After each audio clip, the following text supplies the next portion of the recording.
Olá, tudo bem com vocês? Bem-vindos a mais um vídeo. O tema de hoje é linguagem. Para começo de conversa, linguagem é uma forma de representar, de expor ideias, sentimentos, emoções, por meio de signos, sejam eles gráficos, sonoros, gestuais. E a linguagem, essencialmente, ela se divide em duas partes. A linguagem verbal, representada pela escrita e a fala, e a linguagem não verbal, representada por sons, gestos, etc. Essencialmente, nesse vídeo, eu vou falar um pouquinho sobre a primeira, a linguagem verbal, porque ela se subdivide também em linguagem formal e informal. E a proposta aqui é de desfazer um mito que há sobre a informalidade e sobre a formalidade também. Geralmente, a ideia é de que a linguagem formal, ela é mais culta, com respeito às normas da língua portuguesa, no caso do Brasil, enquanto a linguagem informal, ela é mais, como o próprio nome diz, coloquial. Ela é aquela conversa do dia a dia, em que você vai cortar algumas palavras, ao invés de dizer eu estou, você vai dizer eu tô, ao invés de você ser, e por aí vai. É aquela linguagem aberta a termos mais regionais, em que cada estado, cidade, local vai mudar. Contudo, não necessariamente para que você utilize uma ou outra, você precisa ir aos extremos. Muitas pessoas, ao utilizarem uma linguagem mais formal, confundem a ideia e transformam o conteúdo em algo complicado demais de entender e que acaba afastando as pessoas.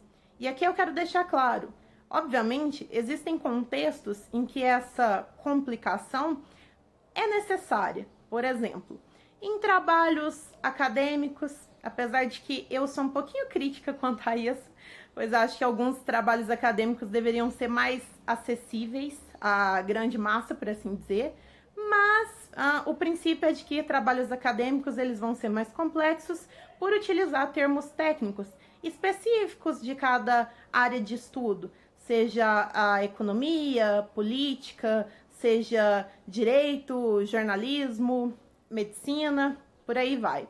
A tendência é que esses conteúdos, esses textos, eles sejam muito mais robustos por conta dos termos técnicos, que são aqueles específicos de cada área do conhecimento.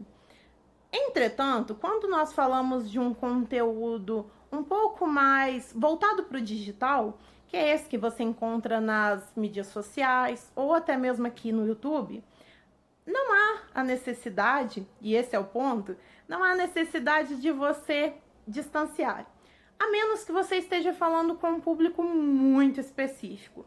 Porque, afinal de contas, quando produzimos qualquer tipo de conteúdo, nós estamos voltando isso para um público específico. Mas isso é conversa para outro vídeo, quando nós formos falar sobre público-alvo. Mas agora, basta que você entenda o seguinte: se for um conteúdo voltado para uma parte da população, ou seja, se você vai produzir conteúdo voltado para publicidade, quem são seus interessados? São pessoas que querem contratar o seu serviço? São profissionais da área que entendem do que você está falando? Ou você quer trazer um conteúdo novo para que as pessoas entendam como funciona essa área? Essa é a questão. Se a sua ideia for dialogar com pessoas da mesma área de atuação, ok. Utilizar termos específicos, palavras até um pouco complexas, pode funcionar. Mas se você está falando para o grande público, para pessoas que não necessariamente sabem com precisão do que se trata aquilo que você está explicando, então o melhor é optar por termos um pouco mais compreensíveis. E aí que entra a informalidade no meio digital. A linguagem informal, nos últimos anos, arrisco dizer, ela tem sido utilizada por muitos produtores de conteúdo para aproximar e facilitar essa transmissão da mensagem entre nós que estamos criando e você que está consumindo esse produto, essa informação. Porque a linguagem informal, ainda que a princípio a ideia seja de algo regional, algo que não tem ali tanto apreço pelas normas, pelo padrão da língua, ela tem algo muito positivo, que é a facilidade de compreender o que está sendo dito. E no fim das contas, é o que de fato interessa. Quando você quer repassar uma informação, quando você quer que alguém entenda o que você está falando, a ideia é de que você seja o mais claro possível. E ao optar pela informalidade, você ganha de diversas maneiras. Você ganha da forma de que você vai conseguir transmitir tanto para alguém que seja da mesma área que você, que tenha o mesmo nível de conhecimento, assim como pessoas que não conhecem e vão acabar se aproximando por saber que aquilo ali é acessível, que mesmo elas sendo teoricamente leigas em um assunto mais complexo, mas você consegue repassar isso de maneira objetiva, clara e simples de se compreender. Então, a ideia é de que, por mais que existam conceitos, e obviamente, quando nós falamos de conceitos, para você fazer uma prova, para você passar em disciplinas da faculdade, é uma coisa. Mas na prática, nós temos que entender que é necessário ter um pouquinho mais de flexibilidade. É essa flexibilidade que vai garantir ou não a sua capacidade de fazer com que as pessoas te entendam e que também busque por aquilo que você está oferecendo.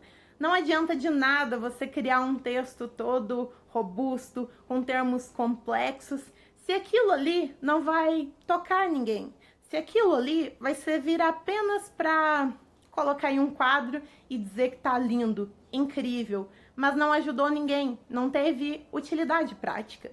Enfim, a ideia é justamente de que você traga para as pessoas algo que vai muito além do conteúdo, mas que você possa se aproximar como se vocês estivessem, você e a pessoa que está vendo, lendo o que você preparou, estivessem em uma mesa, um de um lado, um do outro, e ali estivessem conversando de maneira amigável, informal, mas que cumpre o seu papel. Ainda mais em tempos como os que nós vivemos, em que as pessoas estão distantes fisicamente. Por que não, então, promover uma proximidade que vai muito além do que pode ser dito de maneira culta, mas que seja compreensível da melhor maneira possível? Bom, esse é para ser um vídeo mais rápido, então eu não vou prolongar muito. Mas eu espero que vocês tenham gostado e em breve a gente se fala novamente. Tchau, tchau!